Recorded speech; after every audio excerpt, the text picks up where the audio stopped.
Hi, my name's David. I'm with Home Team Realty in Torrance. I'm making this video for you on how to evaluate a rental income property. So if you're in the market to buy a rental income property, hopefully this will help you to give you an idea of how to pick the best ones. When you start looking for positive cash flow income properties to buy, you might find yourself overwhelmed by all the properties that are on the market. How do you know which ones are worth considering to buy? You can use a simple calculation to make that decision, and it will save you a huge amount of time. You can spend hours going over the details and analyzing the numbers only to reach the same conclusion. Before you make your decision to buy a rental income property, you really only need two numbers: the price of the property and the rental income you'll get from it each month. If the monthly income is at least 1% of the purchase price, it's worth investigating further. For example, if a property costs $600,000 and it brings it $6,000 a month, it's highly likely you could get positive cash flow from this property. Another way to do it, another idea, is to get pre-qualified for a loan. Make sure to ask your lender how much your mortgage payment is going to be, and compare your mortgage payment to the monthly rents of the income property you choose. If you have positive cash flow, then you have a good property. Another important thing for you to know when you're shopping for income property is you should know how to calculate a cap rate.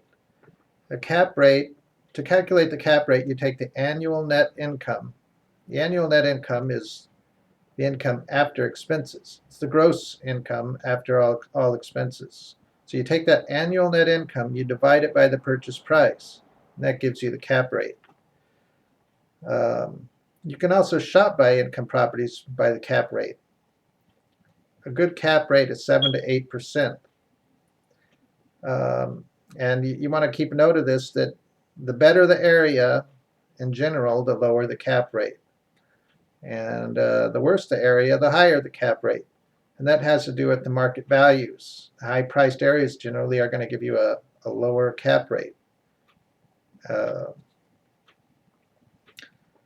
Also, when you buy an income property, it's possible that the rents may be under market, and you possibly update the units and raise the rents to the current market values, the current market rents in that area. And that could help to raise your cap rate on your property and your income.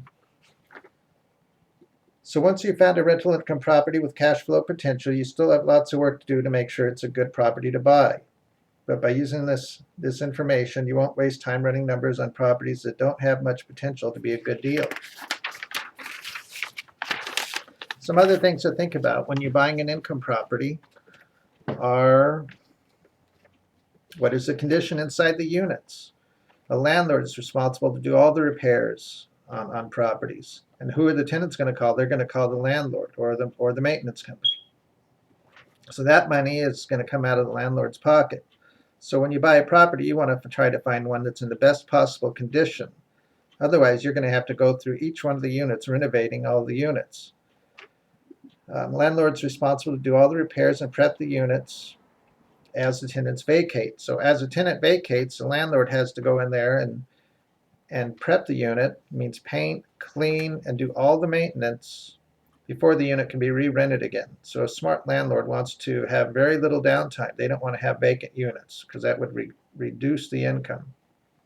So before a unit can be re-rented, it needs to be completely prepped for the new tenants.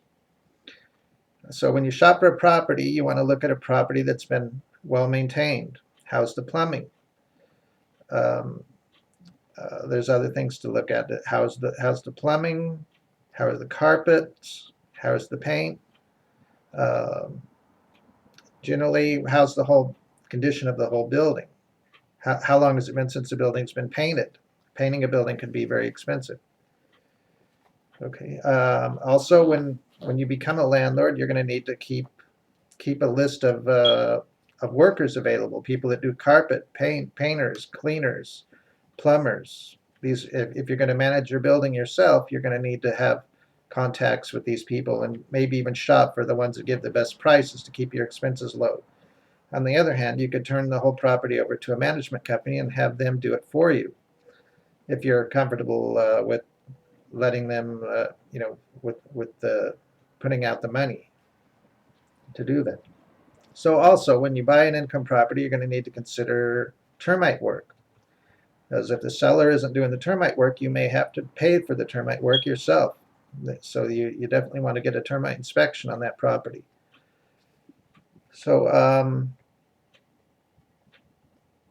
if you have any more questions, you're welcome to contact me. I'm here to answer any questions. I'm here to help you with all your real estate needs. I will help you to locate a property if you're interested to buy one.